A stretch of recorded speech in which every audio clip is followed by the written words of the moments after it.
born, it took my parents a very long time to pick a name for her. And as the fourth child in the family, they had already used up a lot of names that they liked.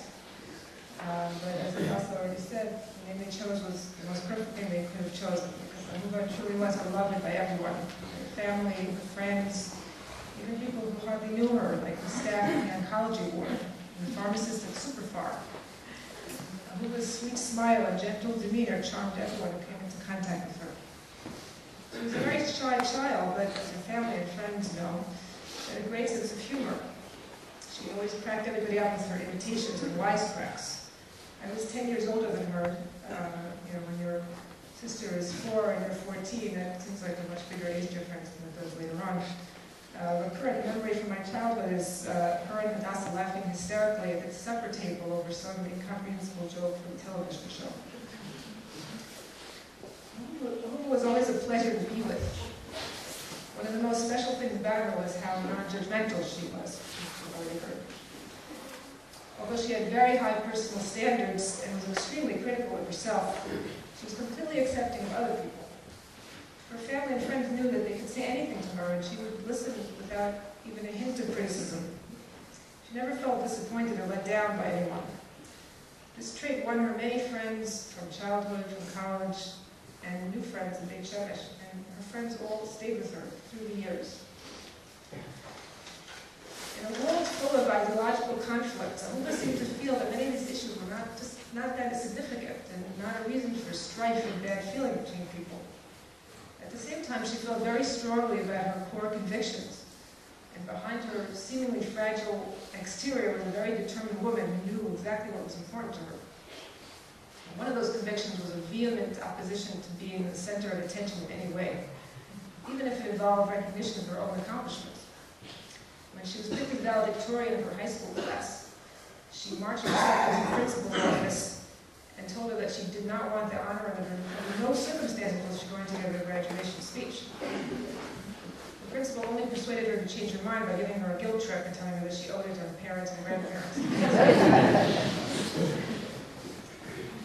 One of the most important things to Ahuva was being close to family. It was very important that we all get along with each other and have good relations with each other.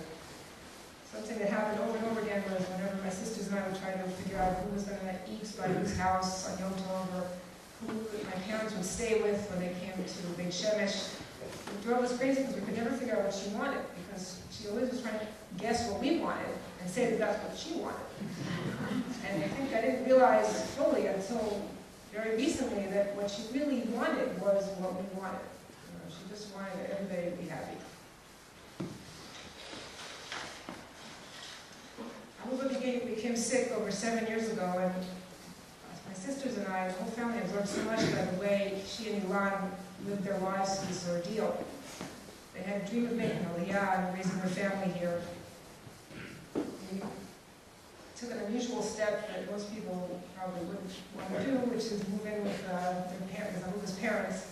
They saved money to make Aliyah, and of course, we had wonderful, wonderful times there together with their parents.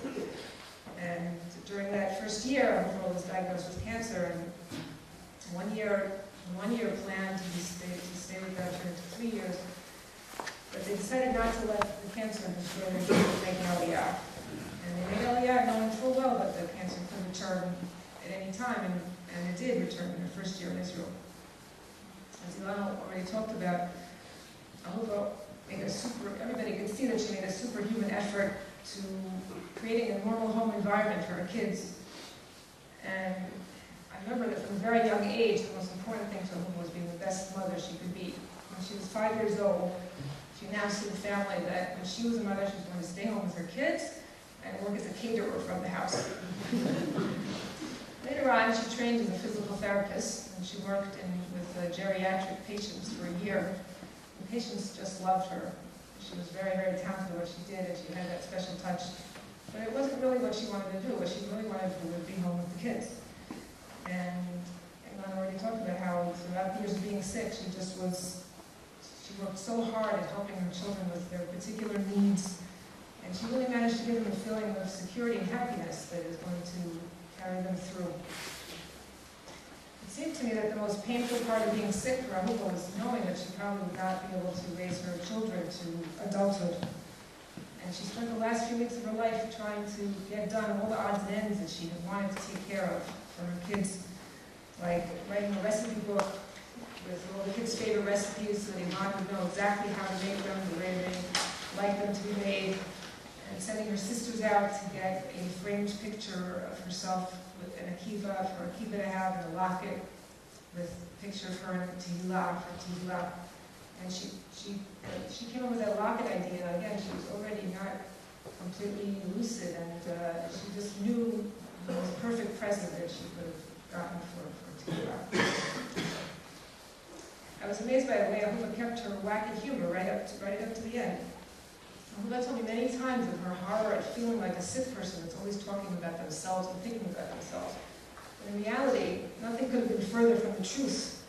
She always was able to keep up with the latest trivia in her friends' and sisters' lives, and her parents' lives, even while she was feeling absolutely miserable. In the last days of her life, when we were all gathered sitting around the bed, every once in a while she would wake up and look at us and say, "This is ridiculous." And we knew just what she meant. The idea that we would all be sitting there and not doing all the things that we're supposed to be doing and taking out time from our lives and just sitting there to be with her. That to her was like the ultimate in ridiculousness. I would like to express on behalf of myself and the entire family our tremendous sense of her hakarat tov to Ilan. The happiest time in Ahuva's life began when she met Ilan. And I think it's fair to say that they were really the most adorable newlywed couple I've ever seen. Ilan would just swoop in, pick her up, carry her around the room. They were always laughing, and their happiness together was just infectious. They only had a few normal years together, but they worked as a team ever since Ahuva got sick, facing overwhelming challenges with courage and determination.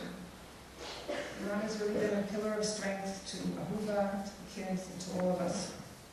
I will never forget the way he took care of Ahuva in her final days with such devotion and tenderness, and the way she looked at him with a look of love and utter trust. Ahuva was my baby sister. I remember how proud I was of her as a baby, and how I used to carry her around my hip.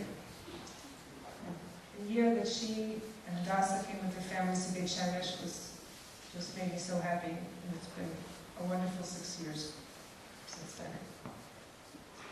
More than 6 years. Life will never be the same. I think everyone who knew Ahuva is in great pain. I will never understand why she was taken away from us.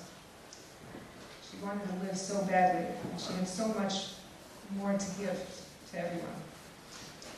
I am very grateful that I had the opportunity to know and love such a special person.